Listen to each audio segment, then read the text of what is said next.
सभी विद्यार्थियों को अरावली शिक्षा निकेतन की ऑनलाइन क्लासों में हार्दिक अभिनंदन, सुप्रभातम। देखिए, पिछले वीडियो में हमने पढ़ा जो व्याकरण है उसके प्रथम जो अंग है स्वर, व्यंजन और उनके भेद।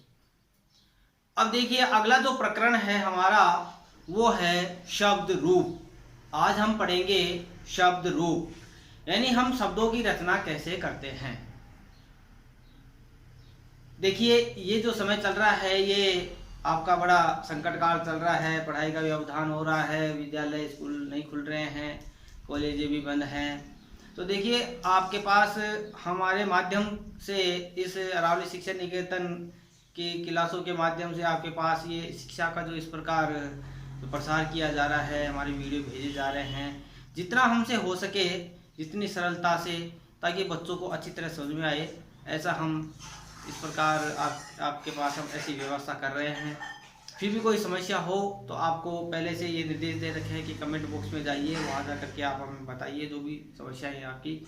लेकिन हमारे साथ चलिए, आप जैसे हम हैं वैसे आप हमारे साथ चलिए और अपने जो व्यवधान है उसको पूरा कीजिए और पढ़ाई में लगे रहिए, ठीक है। तो अब हम पढ़ते हैं सबसे पहले शब्द रूप, ठीक है। देखिए, सबसे पहले हम शब्द रूप पढ़ने से पहले हम ये जानेंगे कि पद किसे कहते हैं, आखिर पद होते क्या है। देखिए, एक विद्वान हुए हैं जिनका नाम आपने जाना होगा या जानते होंगे। एक विद्वान हुए हैं जिनका नाम था पतंजलि। बहुत बड़े विद्वान थे, संस्कृत के बड़े विद्वान थे। इन्होंने पद के बारे में बताया है कि प्रयोग होने की योग्यता वाले शब्द पद कहलाते हैं। यानी पद किसको बताया गया है कि प्रयोग होने की योग्यता रखने वाले, यानी ऐसे शब्द जिसका हम प्रयोग कर सके, वही क्या कहलाते हैं, पद कहलाते हैं, उन्हें हम पद कहते हैं। अब देखिए, हम देखेंगे पद के कितने भेद होते हैं। संस्कृत व्याकरण में जो पद हैं उनके दो रूप हैं, एक तो है सुबंध, एक है तिङन्त। सुबंध जो है, इनके जो शब्द बनते हैं प्रतिपादकों में, वो सूप प्रत्यय लगा करके बनते हैं। क्या लगा के बनते हैं, सूप प्रत्यय लगाकर बनते हैं, यानी इनमें सूप प्रत्यय लगाते हैं। और तिङन्त जो प्रत्यय होते हैं वो धातुओं के साथ तिन प्रत्यय लगा करके दंत बनते हैं। धातुओं के साथ ये तिन प्रत्यय लगा करके तिङन्त बनते हैं। तो इस प्रकार देखिए, पदों के दो रूप हो गए, सुबंध और तिङन्त। तो प्रतिपादकों में सूप प्रत्यय लगता है और धातुओं में तिन प्रत्यय लगाते हैं। अब हम इसके रूप देखेंगे, ठीक है। देखिए, शब्द रूपों में हम बात करें प्रतिपादक। मैंने आपको बताया पद दो प्रकार के होते हैं, सुबंध और तिङन्त। प्रतिपादकों में इनके 21 प्रत्यय होते हैं। इन्हीं 21 प्रत्ययों को लगाने से जो है ये रूप बनते हैं।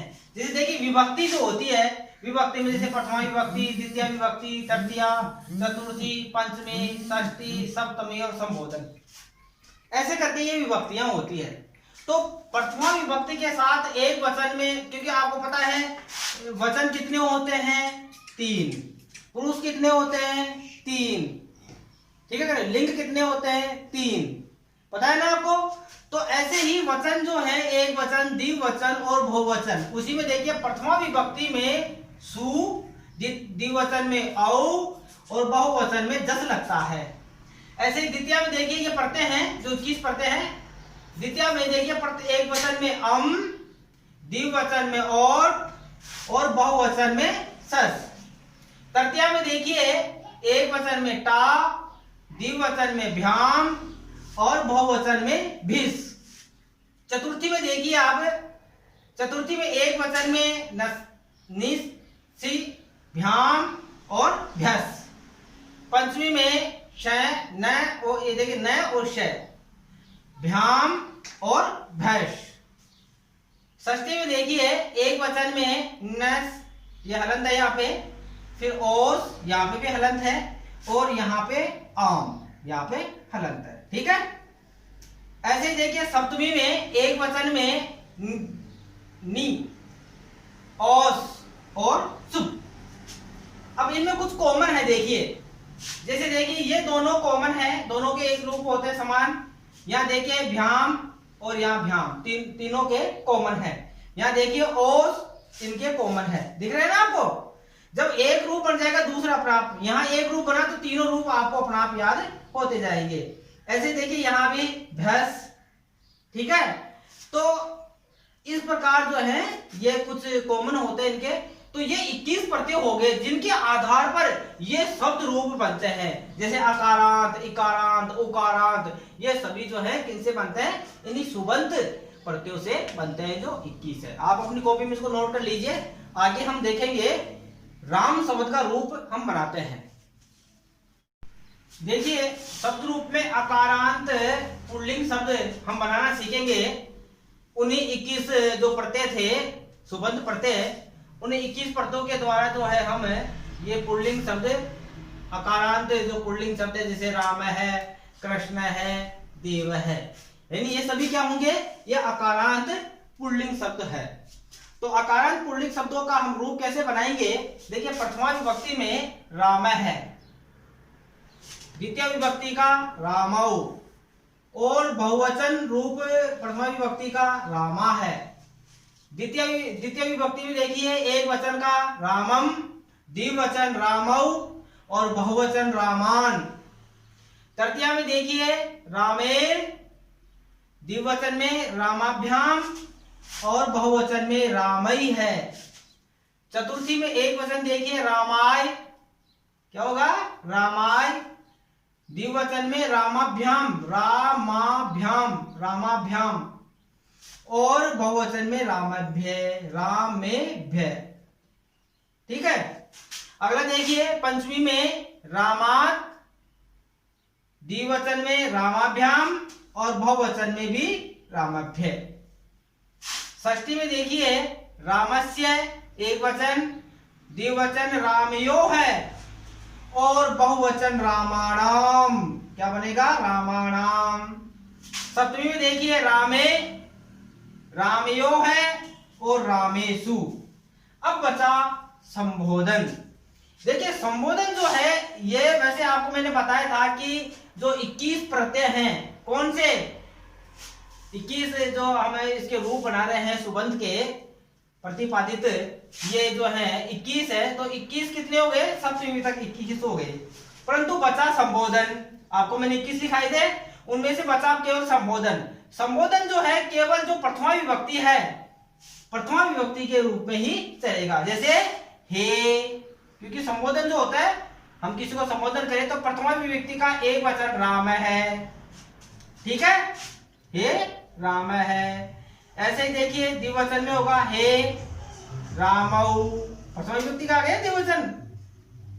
अब देखिए बहुवचन में हे रामा है, हे रामा, तो प्रथमा विभक्ति के एक वचन, द्विवचन और बहुवचन जो है ये संबोधन में ही आएंगे, बाकी 21 इसमें आएंगे प्रतिपादित। तो इसी प्रकार हम कृष्ण के भी बना सकते हैं, इसी प्रकार हम देवह के भी बना सकते हैं। तो ऐसे अनेक ऐसे शब्द होते हैं जो पुल्लिंग अकारांत के शब्द होते हैं, जो इसी प्रकार से हम उनके रूप बना सकते हैं, एक वचन, द्विवचन, बहुवचन। अब देखिए कुछ मेल खाने वाले, मैंने आपको बताया था कुछ समान रूप बनने वाले, देखिए रामाभ्याम जो उसमें भी बना था, जो आपको मैंने 21 प्रतिपादित प्रत्यय बताए थे उसमें। इसमें देखिए रामाभ्य, अगर आपको ये आ गया तो ये तीनों रूप एक बनेंगे। रामाभ्य इसके दोनों रूप बनेंगे, कौन सा, चतुर्थी का बहुवचन और पंचमी का बहुवचन। इसमें देखिए द्विवचन में तृतीया, चतुर्थी और पंचमी, इनके जो है द्विवचन समान बनेंगे। ऐसे ही प्रथमा और द्वितीय का द्विवचन एक बनेगा, एक रूप बनेगा, ठीक है ना। ऐसे ही देखिए षष्ठी और सप्तमी का द्विवचन भी है, जो षष्ठी और सप्तमी का जो द्विवचन है उसके भी दो रूप समान ही बनेंगे, जैसे रामयो है, रामयो है। तो इसी प्रकार देखिए कुछ आप ऐसे भी हैं जिनको एक को याद कर लिया तो तीनों याद हो गए। तो ये सरल तरीका है इनको याद करने का, आप इनको अपनी कॉपी में उतार लीजिए। और ऐसे ही और अनेक प्रकार के जो शब्द हैं उनको भी आप बनाने का प्रयास कीजिए।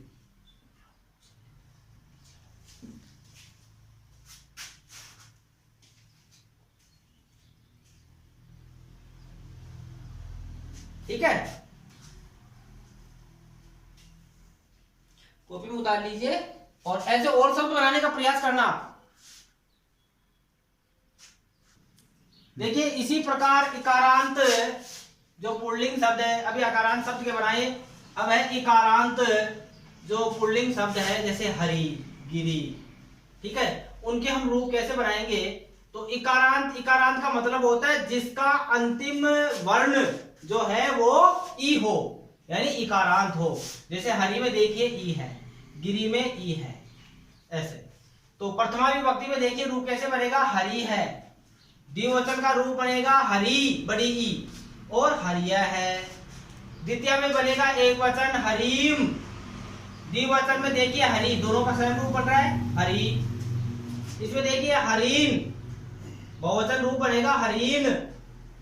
तृतीया में हरिणा, द्विवचन में हरिभ्याम, और बहुवचन में हरि भी है। चतुर्थी में देखिए एक वचन हरिये, द्विवचन हरिभ्याम और बहुवचन हरिभ्य। पंचमी में देखिए हरे है, द्विवचन में हरिभ्याम और बहुवचन में हरिभ्य। अब देखिए इनके भी दोनों रूप समान है, ठीक है। आगे देखिए षष्ठी में हरे है, ये दोनों भी रूप हो गए समान, हरे है, हरियो है और हरिनाम।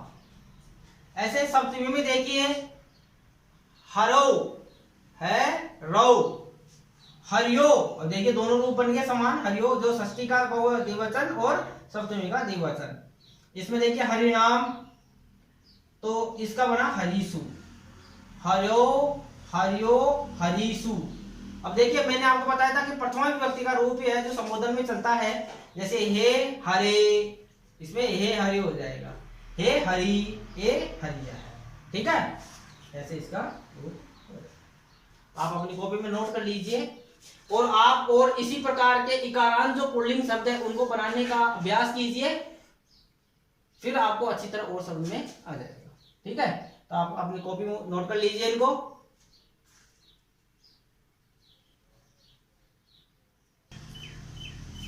अगला देखिए रकारांत शब्द पुल्लिंग शब्द, यानी रकारांत जो पुल्लिंग शब्द है, जैसे पितृ। तो पितृ का हमें रकारांत पुल्लिंग शब्द कैसे बनाएंगे। देखिए प्रथमा का पिता, द्विवचन में पितरौ और बहुवचन में पितर है। द्वितीय का एक वचन पितरम, द्विवचन पितरौ और बहुवचन पितरन। तृतीय का पित्रा, द्विवचन का पितृभ्याम और बहुवचन का पितृ भी है। चतुर्थी में देखिए एक वचन पित्रे, द्विवचन पित्राभ्याम और बहुवचन पितृभ्य। पंचमी में देखिए पितु है, पंचमी में क्या बनेगा, पितु है, और द्विवचन पितृभ्याम और बहुवचन पितृभ्य। तो देखिए ये समान रूप के हो गए दोनों, और ये तीनों समान रूप के बन गए।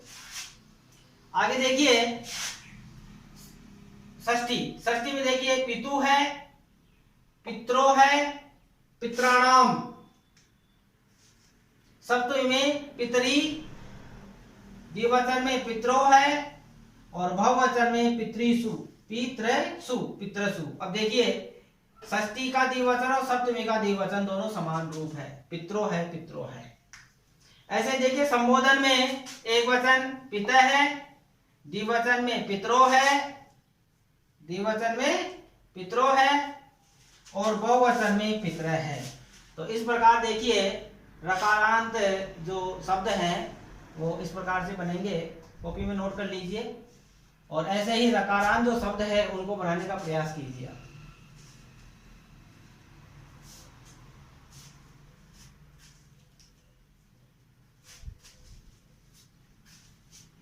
देखो प्रिय छात्रों, जैसा कि आप भली भांति जानते हो कि हम जो हैं जैसा भी अपना समय है निकाल करके उसका सदुपयोग कर रहे हैं, बहुत अच्छी बात है। आप भी सदुपयोग कीजिए। और आगे जो आपका जो समय चल रहा है जिसमें कि पढ़ाई का व्यवधान भी हो रहा है, कॉलेज खुले नहीं रही है, समस्याएं आ रही है, तो आप हमारे साथ लगे रहिए। केवल 15 मिनट का 20 मिनट का वीडियो आपके पास भेजा जा रहा है। बड़े तन मन से ध्यान लगा करके आप पढ़िए, ध्यान दीजिए। देखिए कहते हैं ना, थोड़ा थोड़ा भी पढ़ते जाएंगे तो हम बहुत कुछ पढ़ लेंगे। अभी आपके पास इतना कोई बोझ नहीं है पढ़ाई का, न कोई व्यवधान है, न कुछ और है, तो आराम से घर बैठिए। देखिए आपके पास शिक्षा आ रही है, आराम से आ रहे हैं, तो आप पढ़िए, ध्यान लगा के पढ़िए, ध्यान दीजिए और हमारे साथ चलिए। हमारे जो चैनल है उसको आगे बढ़ाने का प्रयास कीजिए, सब्सक्राइब करवाइए और शेयर भी करवाइए। इसके साथ ही जो है जो और विद्यार्थी हैं जो इससे अपरिचित है, जिनको ध्यान नहीं है, उनके बारे में आप उनको बताइए कि हमारे ऐसे वीडियो बन रहे हैं, तो वो बच्चे भी पढ़ेंगे, शिक्षा का प्रसार भी होगा। ठीक है, जय हिंद, जय भारत।